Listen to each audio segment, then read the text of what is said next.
देखें ये रैम है जी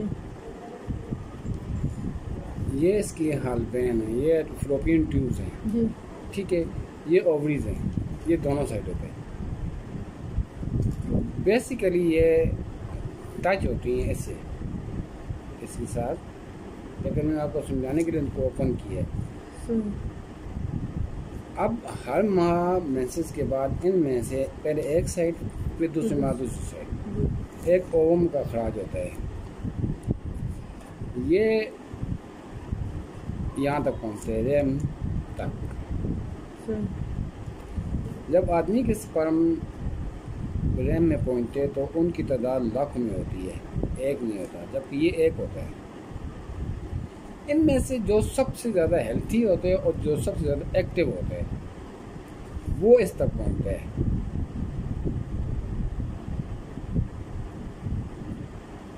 ठीक है वो इस तक पहुँच के इसमें जूम हो जाते हैं। अब नई शेप बनती है 24 की ये प्रोसेस कंप्लीट होता है तकरीबन 8 घंटों में।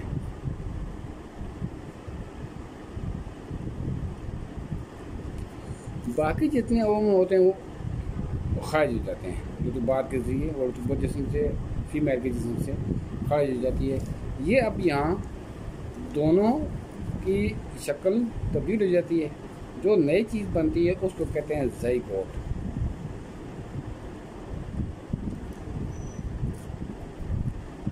ठीक है अब ये यहाँ तक नहीं रहते बल्कि ये अपनी जगह से जगह तब्दील कर देते हैं। 24 घंटों 8 घंटे में इनकी ज़ाइगोट बनते हैं और 12 घंटे 4 घंटे तक ये यही रहते हैं। 4 घंटों के बाद ये रैम के बीच में आ जाते हैं ये ज़ाइगोट। अब ये ज़ाइगोट कहलाता है। यहाँ पे इसकी फिर नशो-ए-नुमा शुरू हो जाती है इस जगह पे। बात करने का मकसद ये है कि जो ओम एक था अब ज़ाइगोट बनने के बाद तमाम डिपेंड करते हैं वो फीमेल पे। इसकी नशो-ए-नुमा के मुतल्लिक़ा मामलात जो हैं इसकी तबी और गैर तबी हालत में रैम के अंदर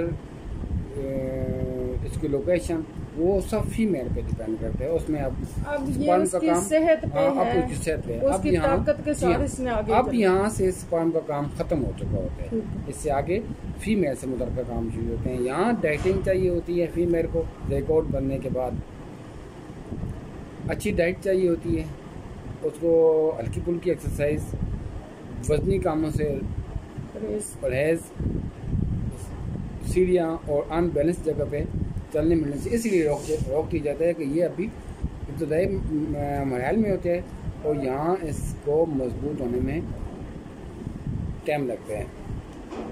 जब किसी वजह से रैम की दीवारों से यहाँ से जो ज़ाइगोट बनते हैं उसकी नाफ के जरिए में नहीं आ रहा उसको फेस्टूला के ज़रिए ये दीवार रैम की दीवार के साथ अटैच हो जाता है। अगर किसी वजह से यह दीवार के साथ अटैच ना हो सके तो यहाँ पे इसकी नशो-ए-नुमा रुक जाती है बिल्कुल क्योंकि उसको डाइट नहीं मिल रही। यहाँ पे जो प्रॉब्लम आ रहा है इसके अंदर जाने के बाद ये खातून की वजह से हो रहा है। यस ये अगर मेल के स्पर्म प्रीमैच्योर थे तो उससे फर्क नहीं पड़ता। उससे नहीं पड़ता देखें इसमें बहुत डिटेल है। अगर ज़ाइगोट यहाँ बनने के बजाय यहाँ बनना शुरू हो जाए वो इंतहाई डेंजरस होता है। ज़ाइगोट फ्लोपियन ट्यूब में बन जाए तो ये ज़च्चा के लिए सीधी मौत है। इसमें ज़च्चा के बचने के सिर्फ 1% चांस होते हैं 99% चांस उसकी डेथ के होते हैं।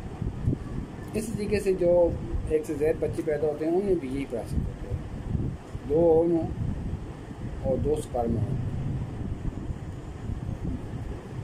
ठीक है अब कुछ बच्चे अजीब खलकत भी बनते हैं अजीब गरीब उसमें अभी प्रोसेस उनका भी ये होता है मर्द ओवम एक है उसमें 2 अगर स्पर्म इंटर हो गए तो वो बच्चा अजीब खलकत हो।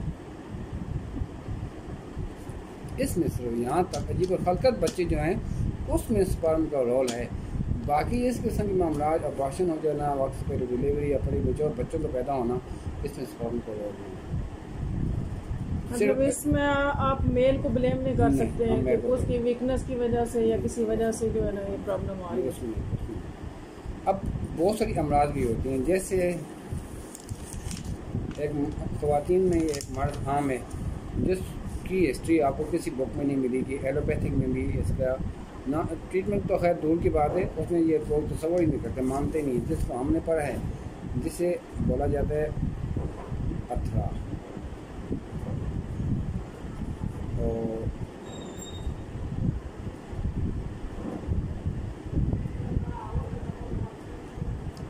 टॉक्सोप्लाज्मा में ऐसे ही होता है। ये प्रेगनेंसी जाती है 3 से ज़्यादा 7 माह बस स्टॉप। अब तो उसमें 3 माह से ऊपर जाने के चांस बहुत कम होते हैं। ये ऐसे ही होता है 3 माह तक प्रेगनेंसी पहुंची, यहाँ पहुंची स्टॉप हो गई, नशोनुमा रुक गई, स्टॉप, अबॉर्शन हो गया। बहुत भी ज़्यादा हुआ 7 माह तक चली गई बस। अब 7 माह में अमूमन प्रीमेच्योर बच्चे पैदा होते हैं, जो पैदा होने के बाद ही उनकी डेथ हो जाती है या रेम के अंदर ही वो। बाज़ बच्चे ऐसे होते हैं जिनकी डेथ नहीं होती लेकिन वो एब नॉर्मल होते हैं। उनकी वजह ज़्यादा यही है, यही चीज़ है टॉक्सोप्लाज्मा। ये वाली अब इसके असबाब भी बता दो। इसका मेन सब एक मर्ज है आतिशक, खतरनाक मर्ज है, और ये जेनेटिक मर्ज है। आजकल जो इसका फैलाव है ख़ुसूसन अब नॉर्मल केसेस में भी ऑपरेशन रिवाज बन गया है। जिन हॉस्पिटल्स में अगर किसी ऐसी मरीज़ का ट्रीटमेंट की गई जिसको ये मर्ज़ मौजूद था और उस मरीज़ा पे जो औज़ार इस्तेमाल किए गए, उन औज़ार को अगर बाद में सही तरीके से जासीम को अदविया के ज़रिए उनको साफ ना किया गया, सैनिटाइज ना किया गया, और वही औज़ार किसी और मरीज़ पे इस्तेमाल हुए, तो ये मर्ज़ ऐसे मुंतकिल हो जाती है, ट्रांसफ़र हो जाएगा दूसरे पेशेंट में। ये मर्ज़ बेसिकली आदमियों का है।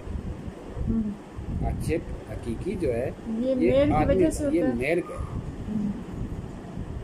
अगर इसकी डिटेल में जाऊं तो इसका सबसे बुनियादी चीज़ है जिनसी बेरा रवैया।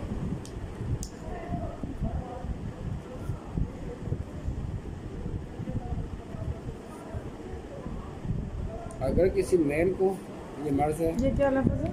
जिनसी बेरा रवि, अब मैं से ज़्यादा खुद भी नहीं बता सकता। ठीक है। इस बुराई की वजह से ये मर्ज जिन आदमी में मुंतकिल होता है। अब उन बदकिस्मती ये है ना कि हमारे माशरे में कि वो मैडम से देखा जाता है रोज़गार रिश्ता देते वक्त वालिदैन भी, लड़की के वालिदैन भी ये देखते हैं कि लड़के को रोज़गार कौन है, क्या है, कितनी इनकम है, घर कैसा है, वगैरह वगैरह। अफसोस ये है कि उसकी सेहत को देखे नहीं जाता। अब ये मर्ज़ इतना ख़तरनाक है कि अगर ये मर्ज़ आदमी को है तो इसके 4 स्टेप होते हैं। फर्स्ट स्टेप इसका तकलीफ देह है, सेकंड स्टेप में इसकी तकलीफ में कमी आ जाती है, लेकिन ये अंदर अंदर फैलता रहता है। अब जब ऐसा मरीज़ जिसको ये आतिशिक मौजूद है, अब आतिशिक वाला मरीज़ जब शादी करता है तो मियाँ बीवी की जो तलकात होते हैं उसमें इसके जरासीम सेहतमंद औरत में मुंतकिल हो जाते हैं। जब उसमें मुंतकिल होते हैं तो आगे चल के इलाज नहीं होता, दोनों का तब्दीली तो उनकी सेहत में आ जाती है, लेकिन उनको ना वो गाइडलाइन लेते हैं, ना वो कोई गाइडलाइन देता है। हर दोनों सूरतों में यही चीज़ आगे चल के इस मर्ज़ की शक्ल इख्तियार कर लेती है। नस्ल अव्वल तो बढ़ती नहीं है, अगर कोई बच्चे पैदा हों वो भी एबनॉर्मल या मरीज़ पैदा होते हैं, और उनमें भी ये मर्ज़ ऐसी वालिदैन से मुंतकिल है। अब वालिदैन से ये मर्ज़ कैसे मौजूद होती है, जब इसमें जो कसूर होते हैं वो वालिद को होते हैं, मेल को होते हैं। स्पर्म, आदमी के स्पर्म के ऊपर बारीक बारीक रुइयाँ होते हैं, बारीक बारीक बिल्कुल ज़रा ज़रा से।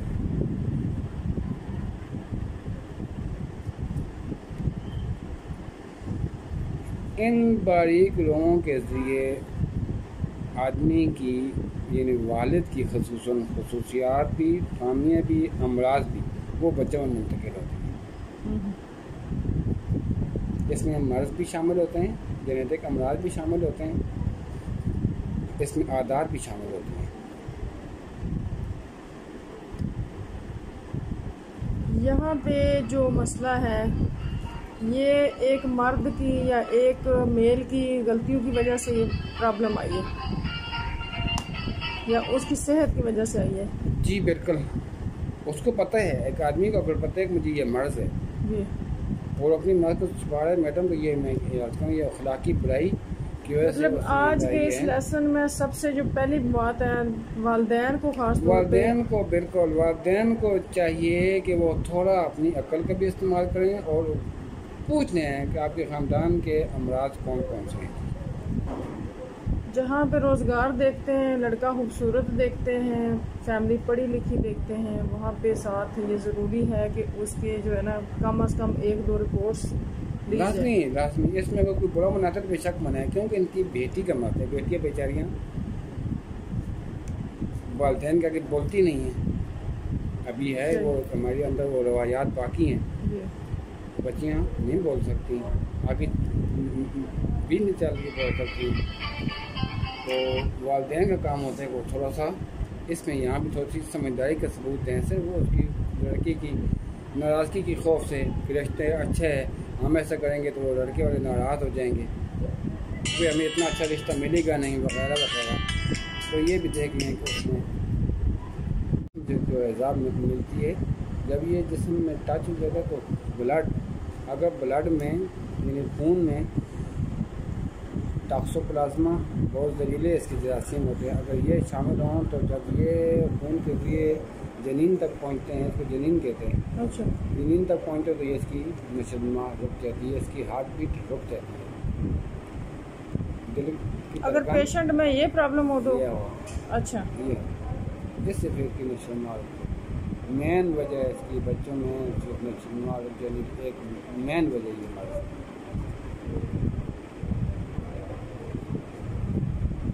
इसमें और मज़े की बात यह है कि इस मर्ज़ की कोई ख़ास अलामात नहीं है।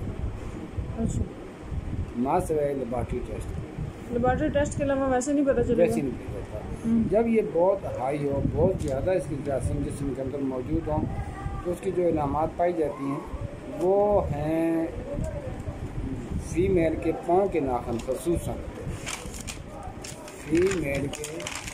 अगर हम अच्छा पे बात करें टॉक्सोप्लाज्मा पे अगर हम बात करें तो टॉक्सोप्लाज्मा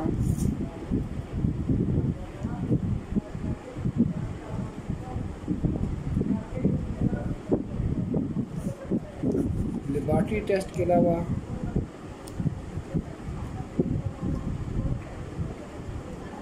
और कोई ज़रिया नहीं है इसकी पहचान का।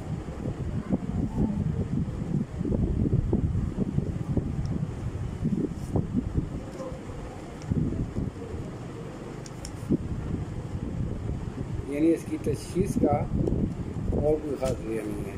हाँ, अगर ये जब ये मर्ज़ बहुत ज़्यादा हाई हो जाए तो फीमेल के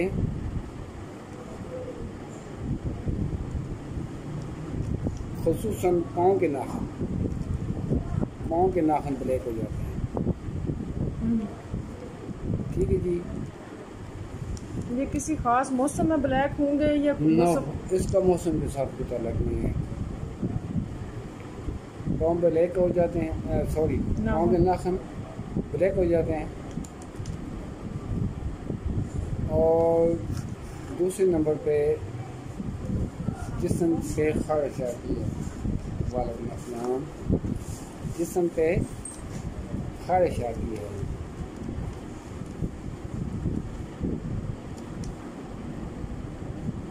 और अगर ये मैरिड हों, खातून मैरिड हो, इसके हस्बैंड में जो प्रॉब्लम पैदा होती हैं उनमें भी तकरीबन खारिश या जल्दी अमराज में देखें, खारिश के साथ साथ बाज़ औक़ात आंवले बन जाते हैं बॉडी पे। जी हाँ,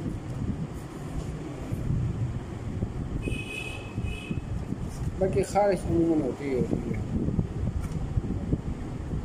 ठीक। शिद्दत की हालत में आंवले बन जाते हैं। ठीक है जी, ये इसकी इस मर्ज़ की ज़ेरी अलामात ये होती हैं, बस इसके अलावा कोई ख़ास अलामत नहीं पाई। ये तो फीमेल की अलामात होगी। मेल की क्या अलामात है? मेल की अलामात में मैंने बताया था कि अगर ये मर्ज़ मेल के ज़रिए फैला हो, एक मर्ज़ आतिशिक, ये आतिशिक ही की फिर एडवांस शक्ल है टॉक्सोप्लाज्मा, ये आतिशिक ही निकलता है। इसमें मैडम मैंने बताया था कि ये जिनसी बेरा रवि की वजह से ये मर्ज़ पैदा होते हैं। अभी अलामात बताओ। ठीक है, इसकी अलामात में मेल के जिनसी अज़ा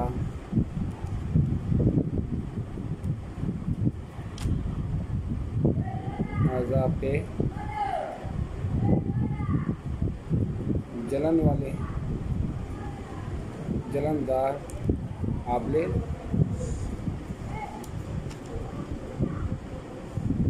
बनते हैं। पहले स्टेप में इसकी 4 स्टेप होती है इस मर्ज़ की। नंबर 1 पे ये कंडीशन रहती है, सॉरी नंबर 1 पे पहले इसी पे सिर्फ खारिश होती है, शदीद किस्म में जलन वाली खारिश। दूसरे स्टेप पे आंवले बनते हैं और ट्रीटमेंट ना करने की सूरत में ये फैल जाते हैं पूरे जिस्म तक।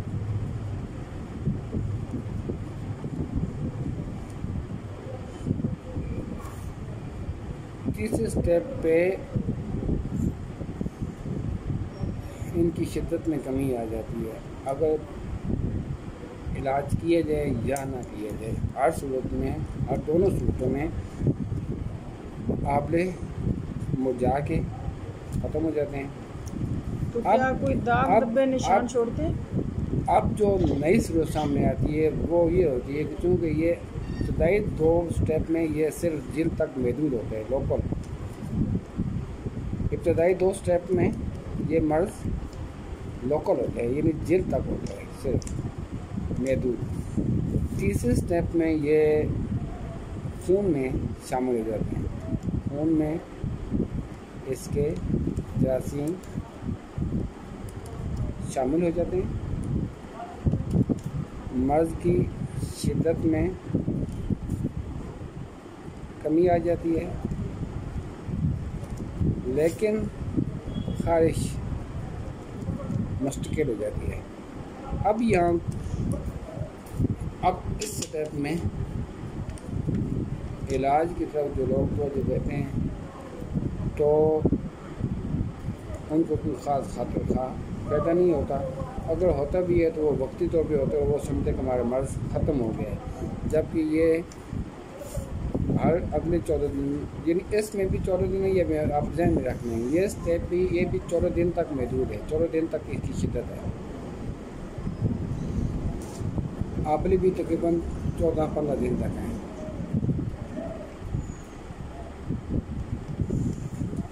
और ये स्टेप खून में जरासीम शामिल होने के बाद इसमें बाकी शिद्दत में कमी आ जाना, ये तकरीबन 1 माह, ये 1 माह तक है। अब अगर इस 1 माह के अंदर अंदर इसकी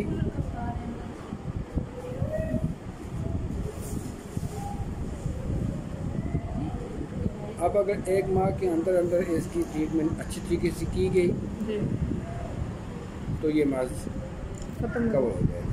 लेकिन अगर मरीज़ समझे कि मैं तो ठीक हो गया हूँ, जो हमारे माशरे में ये रूटीन है, कुछ दिन की मेडिसिन ली और दी, बस मैंने कहा ठीक, मुझे वो कोई तकलीफ नहीं। और उसके बाद ठीक है, क्या है, जिन लोगों को ये बुरी आदत होती है वो फिर उसमें फिर वहाँ जा घुसते हैं। और इसका टोटल अब इसका चौथा स्टेप जो इंतहाई ख़तरनाक है, लास्ट स्टेप है, ये इंतहाई डेंजरस है, इंतहाई नुकसानदेह भी है। इसी से ये मर्द आगे मुंतकिल भी हो रहे हैं और इसी से ये मर्द आगे बल्कि नस्ल में मुंतकिल हो रहे हैं। कैसे? इस मर्ज की चूँकि जरासीम अपने जिस्म में चौथे में फैल चुके होते हैं, सिर्फ खून तक भी महदूद नहीं रहते, बल्कि ये अंदरूनी अज़ा तनासल, अंदरूनी अज़ा तनासल तक पहुंच जाते हैं।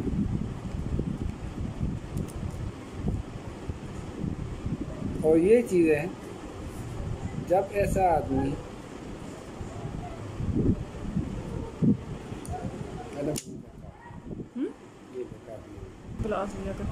अंदरूनी, अब ऐसा आदमी जब ये अपने को समझे कि मैं हेल्थी हो गया हूँ, लेकिन इसके जरासीम इस मर्ज के आतशक के इसके अंदरूनी अज़ा तनासर तक पहुँच चुके हैं, तब ये जब ये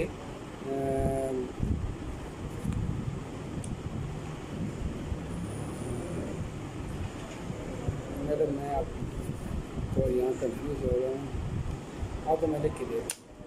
चलो ठीक है, आपको नोट लिख के।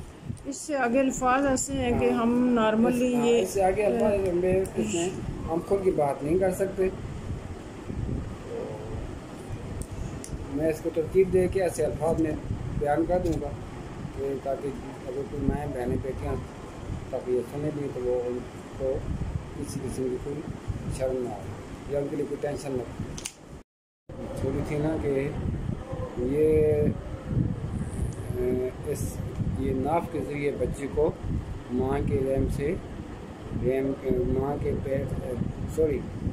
माँ के जिस्म से जो एज़ाब मिलती है, जब ये जिस्म में टच हो जाता है तो ब्लड, अगर ब्लड में यानी खून में टॉक्सोप्लाज्मा बहुत जहरीले इसके जरासीम होते हैं, अगर ये शामिल हों तो जब ये खून के लिए जनीन तक पहुंचते हैं, इसको जनीन कहते हैं। अच्छा, जनीन तक पहुंचते तो ये इसकी नशोनुमा रुक जाती है, इसकी हार्ट बीट रुक जाती है। दिल की अगर पेशेंट में ये प्रॉब्लम हो तो अच्छा ये इससे फिर की नशोनुमा मेन वजह है इसकी बच्चों में नशोनुमा रुक जाने की एक मेन वजह ये मर्ज।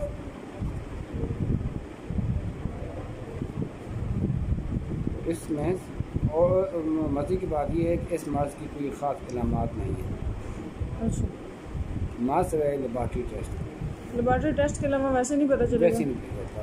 जब ये बहुत हाई हो, बहुत ज़्यादा इसकी जरासीम जिस्म के अंदर मौजूद हों, तो उसकी जो इलामात पाई जाती हैं वो हैं फ़ीमेल के पाँव के नाखून, ख़ुसूसन फ़ीमेल के। अगर हम अच्छा पे बात करें टॉक्सोप्लाज्मा पे अगर हम बात करें तो टॉक्सोप्लाज्मा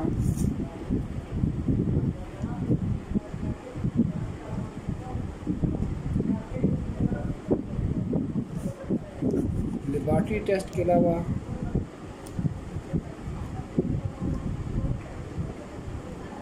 और कोई ज़रिया नहीं है इसकी पहचान।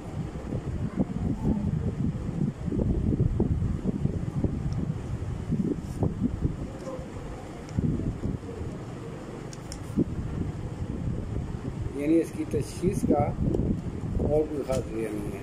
हाँ, अगर ये जब ये मर्द बहुत ज़्यादा हाई हो जाए तो फीमेल के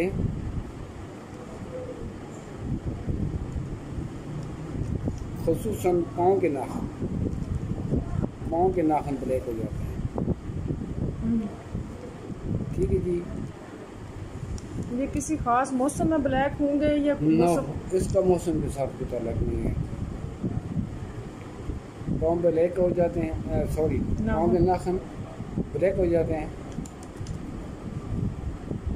और दूसरे नंबर पे जिस्म पे ख़ारिश आती है, वालेकुम अस्सलाम, जिस्म पे ख़ारिश आती है।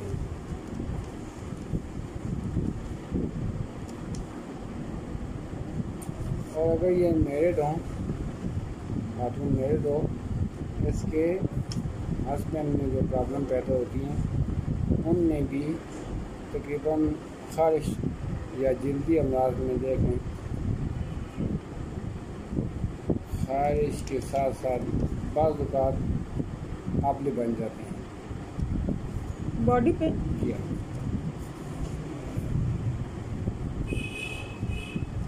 बाकी खारिश अमूमन होती है। शिद्दत की हालत में आंवले बन जाते हैं। ठीक है जी, ये इसकी इस मर्ज़ की ज़ेरी अलामात ये है, बस इसके अलावा कोई ख़ास अलामत नहीं पाई। ये तो फीमेल की अलामात होगी, मेल की क्या अलामात है? मेल की अलामात में मैंने बताया था कि अगर ये मर्ज़ मेल के ज़रिए फैला हो, एक मर्ज़ आतिशिक, ये आतिशिक ही की फिर एडवांस शक्ल है टॉक्सोप्लाज्मा, ये आतिशिक की मतलब है। इसमें मैडम मैंने बताया था कि ये जिनसी बेरा रवि की वजह से ये मर्ज़ पैदा होते हैं। अभी अलामात बता। इसकी अलामात में मेल के जिनसी अज़ा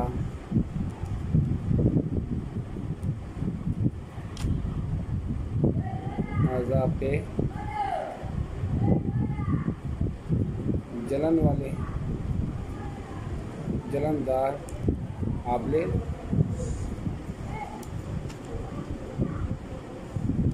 बनते हैं। पहले स्टेप में इसकी 4 स्टेप होती है इस मर्ज़ की।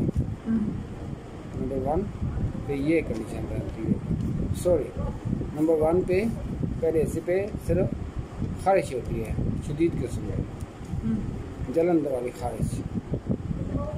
दूसरे स्टेप पे आंवले बनते हैं और ट्रीटमेंट ना करने की सूरत में ये फैल जाते हैं पूरे जिस्म तक।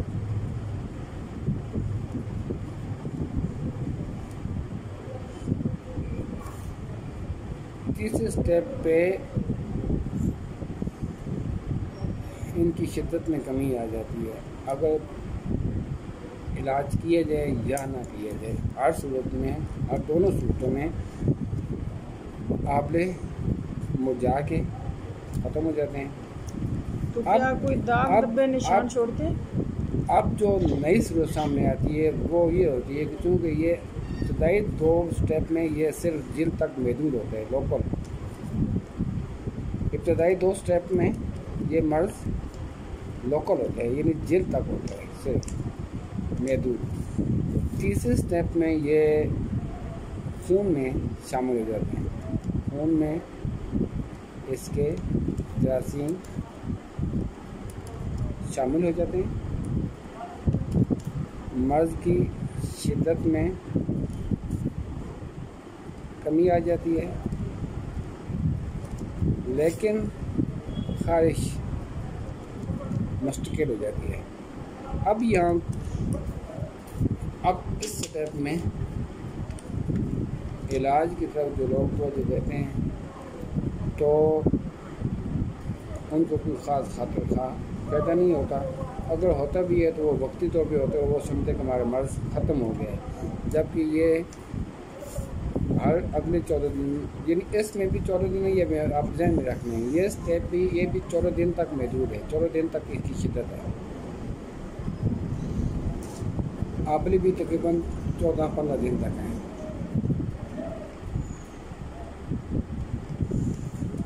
और ये स्टेप खून में जरासीम में शामिल होने के बाद इसमें बाकी शिद्दत में कमी आ जाना, ये तकरीबन 1 माह, ये 1 माह तक है। अब अगर इस 1 माह के अंदर अंदर इसकी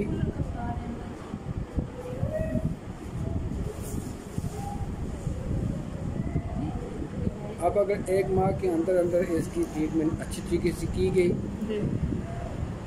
तो ये मर्ज़ कवर हो जाएगा। लेकिन अगर मरीज समझे कि मैं तो ठीक हो गया हूँ, जो हमारे माशरे में ये रूटीन है कुछ दिन की मेडिसिन ली और दी, बस मैंने कहा ठीक, मुझे वो कोई तकलीफ नहीं। और उसके बाद ठीक है, क्या है, जिन लोगों को ये बुरी आदत होती है वो फिर उसी में फिर वहाँ जा घुसते हैं।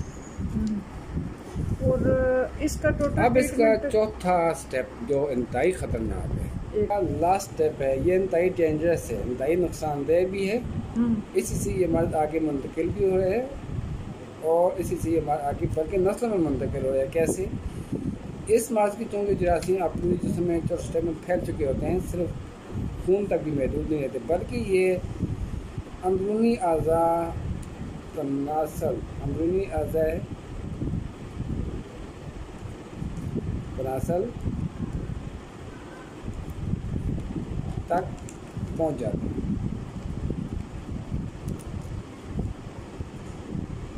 और ये चीज़ है, जब ऐसा आदमी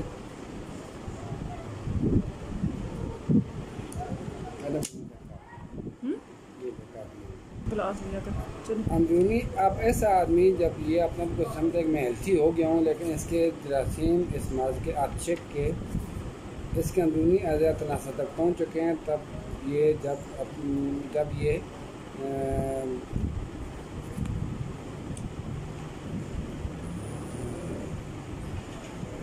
मैडम मैं आप तो यहाँ कंफ्यूज हो रहा हूँ, आपको मैं लिख के दे, चलो ठीक है, आपको नोट लिख के दे। इससे आगे अल्फाज ऐसे हैं कि हम नॉर्मली ये इससे आगे अल्फाज में हम खुद की बात नहीं कर सकते।